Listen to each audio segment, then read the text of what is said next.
Hello, I'm Mark Henderson. I had published a collection of Peak District traditional folk tales about 12 years ago, thanks to MABLE Publishing, and now FBP are bringing out my second collection, Elusive Tales. The title, well, they're tales that eluded me first time round, let's put it that way. Um, Now, the first slide is a map of the outlines of the Peak District National Park. You'll notice two things about it. First of all, there is a very large indentation on the left-hand side, which sets the towns of Glossop, Chapel Endifrith and Buxton outside the national park. This does not mean that they are not conceived as parts of the Peak District. Chapel, for example, is called the capital of the Peak, Glossop the gateway to the Peak, and so on. Indeed, what we usually consider the Peak District extends outside the boundaries of the national park in more or less all directions. Second, it's not a national park that's confined to a single county, although perhaps the largest part of the Peak District is in North Derbyshire. There are also bits, as you can see from this map, in Greater Manchester, in southwest Yorkshire, in East Cheshire, and in North Staffordshire. The stories in the first book and the second book, the one currently being published by FBP, take their settings in more or less all parts of the area. The second slide is a photograph of the Pots and Pans rock formation on Alderman Hill in Saddleworth. And the Saddleworth moors are pretty bleak, and the story associated with the Pots and Pans is a pretty bleak story. There are a lot of the rock formations up there are impressive. It's an impressive climb and there are impressive views. When I went up there to take those photographs, it was bitterly cold. There was a horrible east wind. And had I not been committed to taking the photograph to illustrate the story of the two giants in Elusive Tales of the Peak District, that's the book that is presently in press with Fantastic Books publishing, I think I just have gone back home. However, I managed it. If you should chance to go up there, be careful you don't go in failing light, because there are rumours of malicious fairies that can lead you astray. And the third slide is taken from Durrant Moor, looking over the upper end of the Durrant Valley. Durrant is the pronunciation. The river is actually written on maps, is written Derwent, and a lot of people call it Derwent nowadays. Now, the upper part of the Durrant Valley is the scene of several tales, which I recorded in my 2011 book, Folk Tales of the Peak District. I went up there on one May day. It was quite warm, and I had my neighbour's dog with me, and the poor thing got very short of water, so we had to keep stopping for drinks.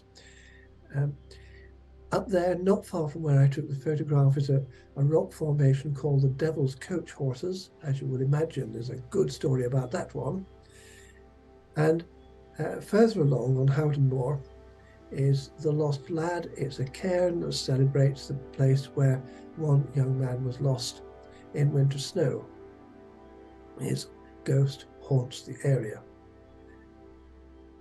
Further up the valley, right where the reservoirs now are, is the scene of a memorial to a faithful sheepdog. Another story, historical, but with the sort of twists that go on to a historical story when it is picked up by storytellers. And here we are, the fourth slide, the memorial to the faithful sheepdog Tip, who when her master, old Joe Tagg, went up to rescue his sheep from Howden Moor in the winter of 1953-54 and didn't return, she stayed by her master's side all through the winter after he died, and was still there when Joe's body was discovered in March 1954. The story so moved the local people that they erected this memorial to the faithful sheepdog. The fifth slide is the scene of another of the stories that I put into the first book, Folktales of the Peak District. This is the old rectory in Glossop. We've moved west from the Darrant Valley over the Pennines and really approaching the Greater Manchester area, still in Derbyshire, just. The lovely story about the rectory is the story of the Grey Lady, the ghost that haunts that establishment, quite possibly the ghost of Elizabeth Bower, who is reputed to have thrown her husband, the Reverend Rafe Bower, down the well, thus putting an end to him during the early Elizabethan reign. Well, that's conjecture, but that is what the incumbent of the rectory at the time of the first hauntings decided had happened. Now, for the sixth slide, we move a little to the east again. This is taken from part of Rushop Edge, looking towards Mam Tor, the Shivering Mountain. On the left is the Edale Valley, which is a place where there are one or two stories in the first volume. On the right is the Hope Valley, where we have the town of Castleton, and leading down to that, the Willets Pass. I went to the Lord's Seat because there is a story set around the Lord's Seat, which I put into Elusive Tales of the Peak. It's derived, or was first recorded by Llewellyn Jowett in his Ballads and Songs of Derbyshire, the mid-19th century, and it's a story that has occasionally been told in storytelling groups since then. Quite a bleak area, but it's a popular spot for walking, as you can see from the photograph. On the seventh slide, we're going a little further south into the limestone area of Derbyshire, commonly known as the White Peak. And this great dip in the ground is Eldon Hole. Again, it was in the first volume that I told the stories associated with Eldon Hole, commonly regarded as the entrance to hell, and so was the Peak Cavern, which is not very far away, just beside Castleton.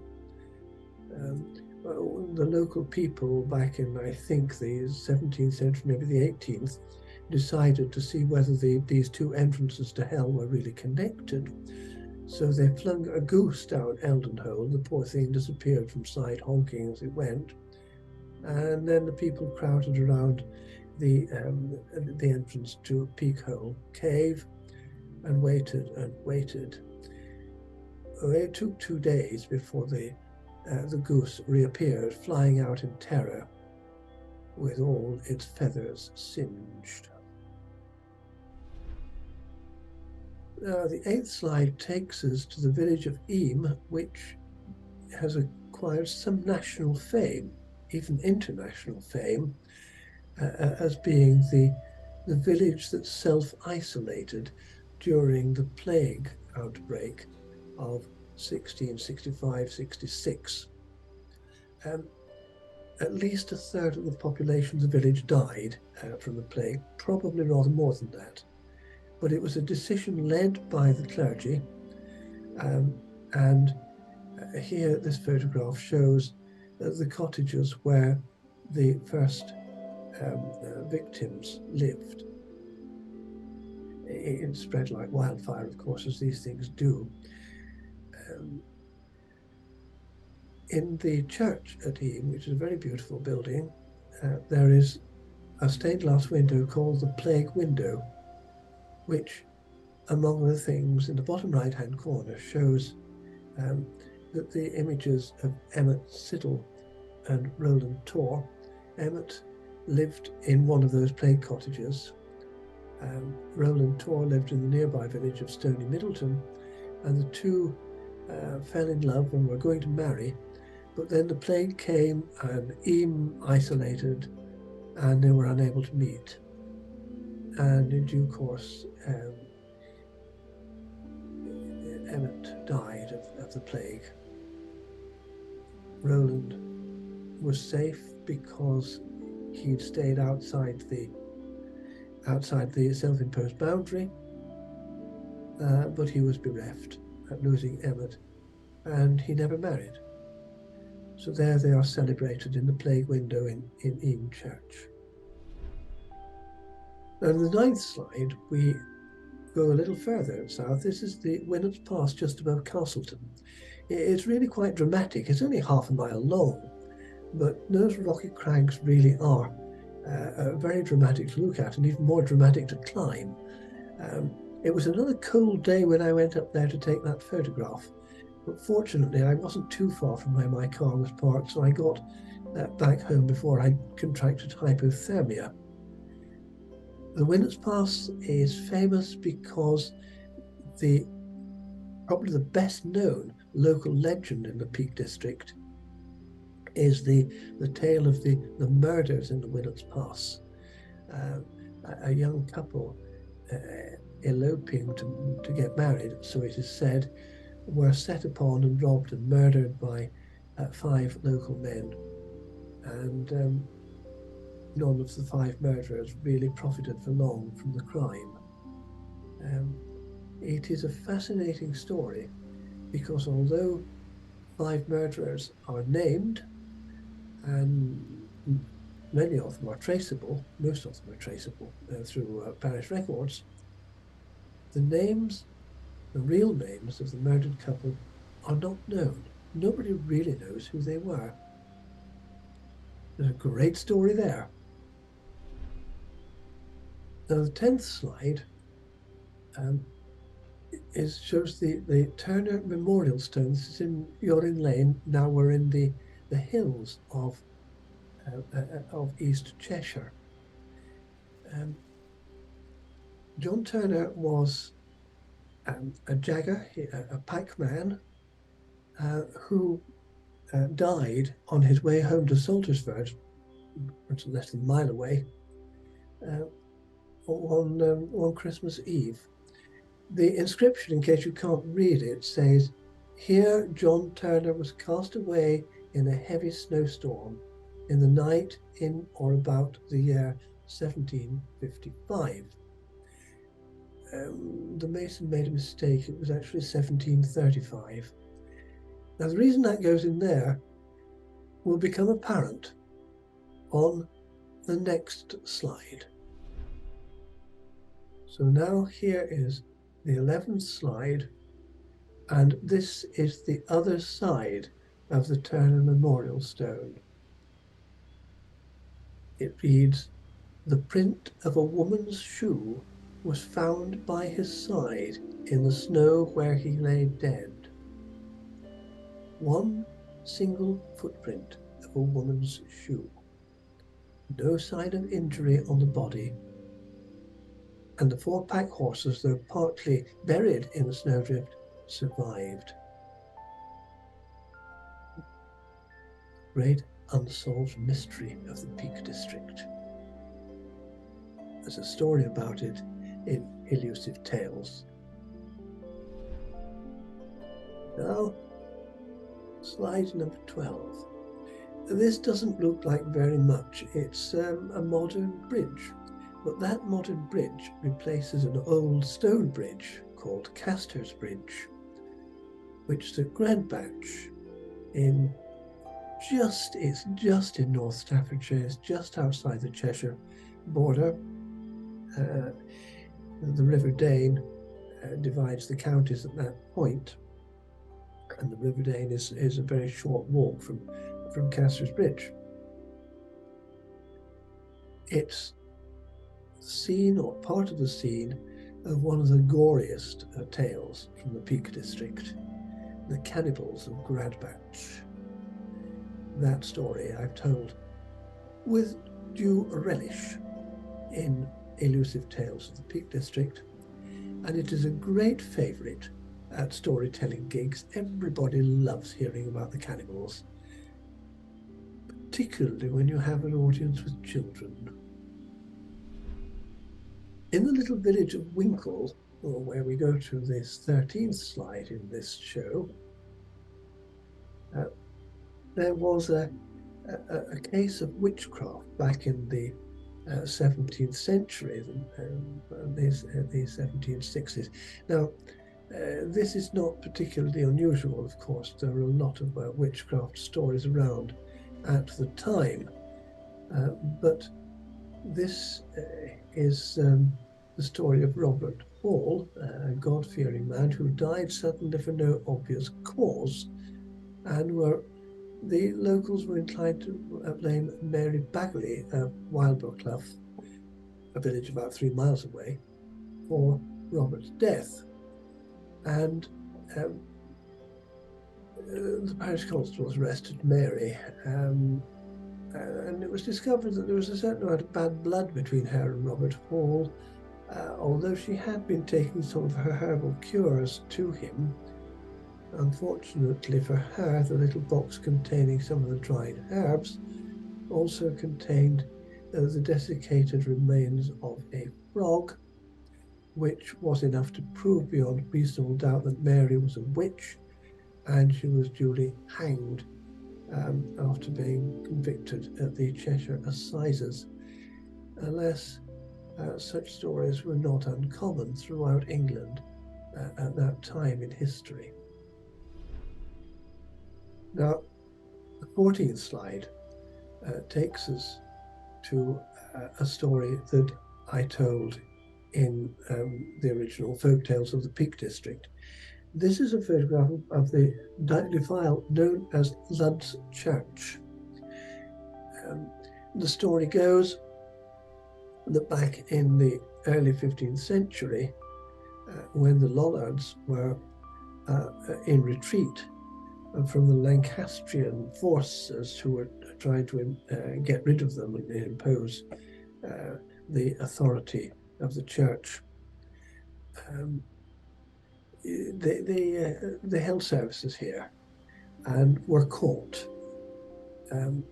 There's a rather tragic story associated with this when the singer Alistair Luddock was accidentally shot and killed during the encounter. She was buried under an oak tree at the entrance to Ludd's Church. It's called a church simply because it was used then to celebrate. As you can see, it's just a landslip, and rather a dramatic one. And it is said now that if you go to that entrance to Ludd's Church, when the wind is blowing, you can hear the sound in the branches that sounds like Alice's voice singing. Ludd's Church is commonly held to be the Green Chapel of the Sir Gawain story. It's very likely, according to our linguist friends, that Sir Gawain and the Green Knight was composed and written by a monk at Dullichur's Abbey near Leek, which is a short walking distance from Ludd's Church. And they tell us that the language of the poem is quite clearly North Staffordshire of the early 15th century.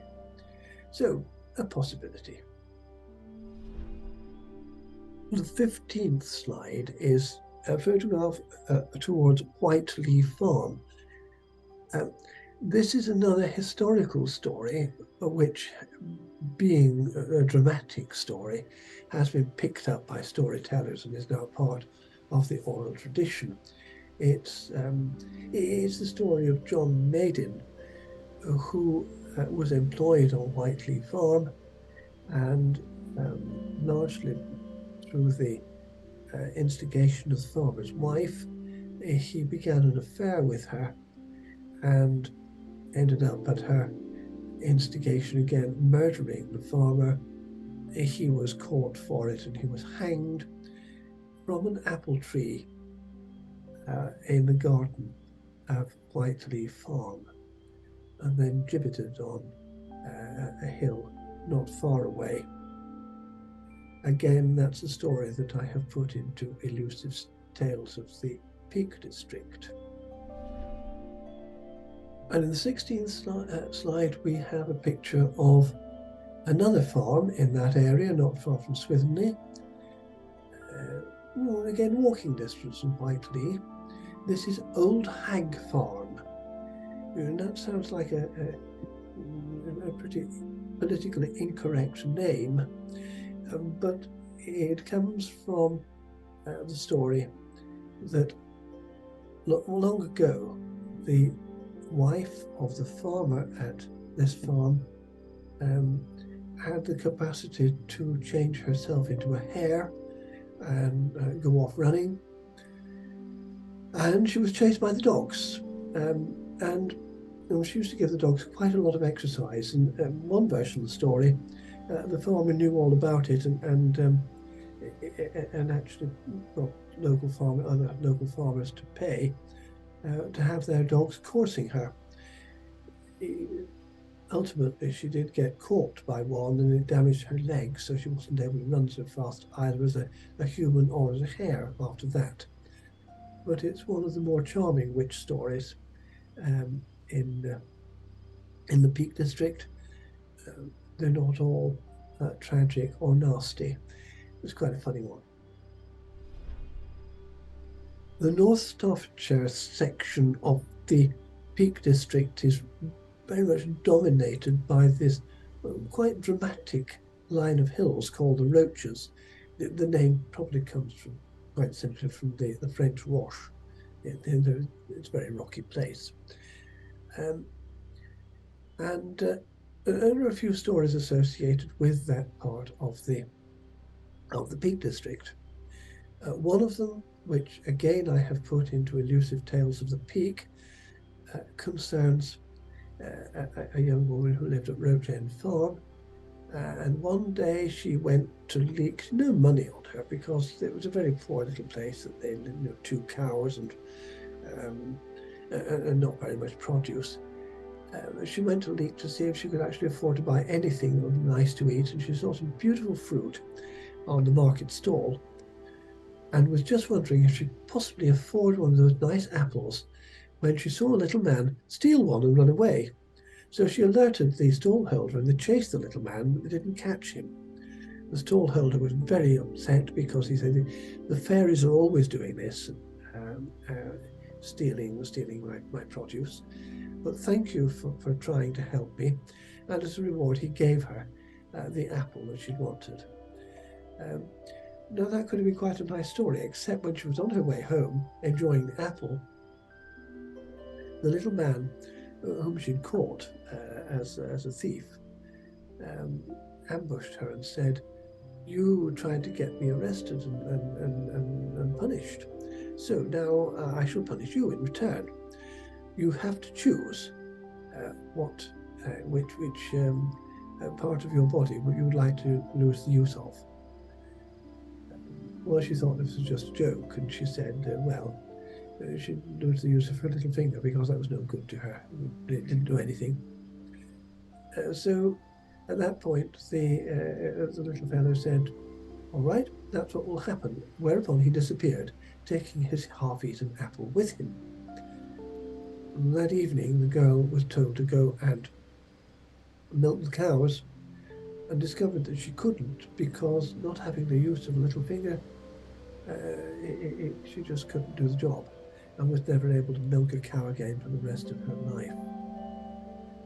Now, 1 or 2 fairies are malicious creatures. Not all of them are. There are some quite nice fairies who live around parts of the Peak District, not least this southern part. But we do have malicious ones. And in the 18th slide, we have a picture of the end of Ramshaw Rocks, which is really just off the end of the Roaches, overlooking the main Buxton to Leek Road. And if you look just to the extreme right of that, you'll see a little gap, like a face that's winking at you. It's called the Winking Man, and that is where malicious fairies were at one time imprisoned to stop them causing any more mischief. The 19th slide is a picture of the stream that runs through Upper Hume. Upper Hume is a village just off that Buxton Leek Road, and it's a short walk down from the Winking Man, from the end of the Roaches. There are one or two stories associated with Upper Hume, one of which is one of the most dramatic witch stories in the Peak District, and it is there in Elusive Tales. One I've told at several gigs, and it always goes down rather well. Slide number 20, Blake Mere. There are 3 stretches of water in the Peak District, way inland, as you know, where there are mermaids. And the mermaid of Blake Mere is rather malicious. There was a rhyme which we found in the nearby inn. It's not an inn any longer. It's called the Mermaid Inn. It's now a private residence. And the rhyme was, "She calls on you to greet her, combing her dripping crown. But if you go to meet her, she up and drags you down." It's said that several young men have been drowned in Blake Mere. Now, slide number 21 shows a well dressing. I couldn't show a slideshow of the Peak District without including well dressing. It is the little traditional ceremony which is best known about the area. Well dressing began in the southern Peak District town of Tissington, not a long way from Ashbourne.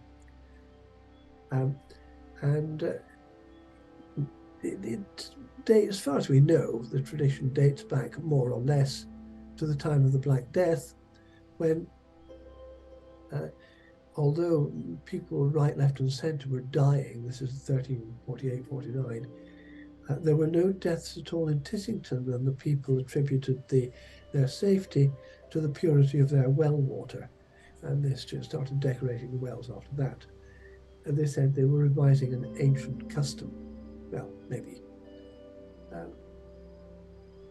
All natural products such as flower petals and moss and bits of bark and leaves are used to make pictures of this kind.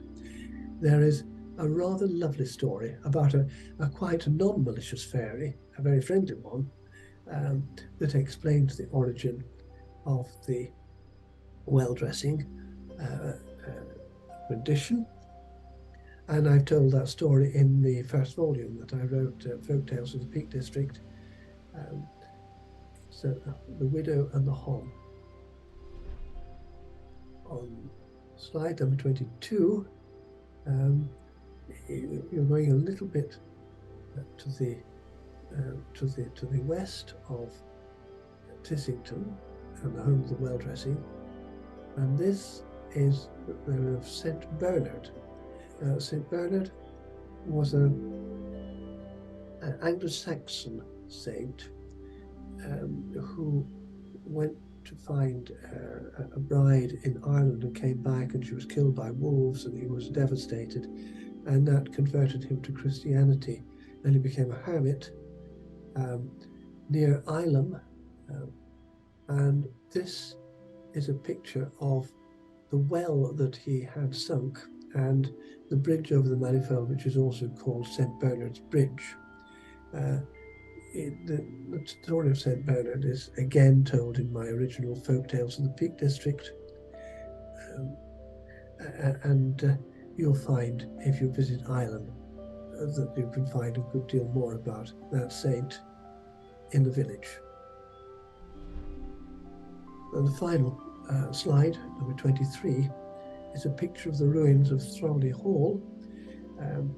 The building that we have there is probably 17th century mostly, although there was a hall on this site dating back certainly to the 13th century, if not earlier. The last story I included in Elusive Tales of the Peak is about Throwley Hall and its phantom coach. Several people have seen this phantom coach coming out from the ruins of Throwley Hall and going towards Ilam and disappearing. I have to admit I've never seen it myself, but I got a report from a couple of cyclists who were camping near there, and they described it in some detail.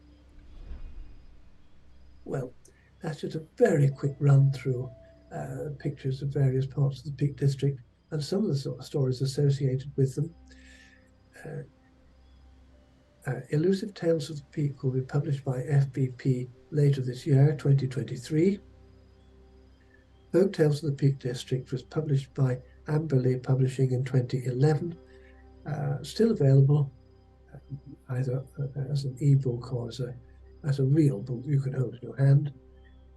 And if you want to follow up any of the stories I've hinted at, then one or other of those books, if not both of them, might appeal to your interest.